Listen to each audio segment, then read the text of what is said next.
Ja neki uvod da najpre kažem da opština Surčin sa svojim mogućnostima može sve organizacije. Bilo da su to umetnička društva, bilo da su sportska, pomažemo naravno i penzionerska udruženja koje imamo. Nažalost, imamo ih puno, zato što su u našem već običaju ujedinjena. Ovo je jedno od jačih udruženja. Naša želja naravno da napravimo jedno udruženje opštinskog penzionera. Isto je to težak put, ali nadam se da ćemo raditi.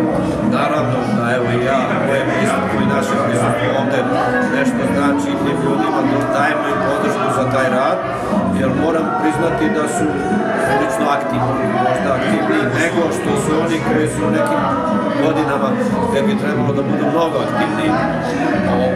Drago nam je naravno da se oni druže, da kroz to druženje neke svoje muke koje imaju, znate, već godine, zaborave, verovatno i vidite kako igraju, osete se mladim.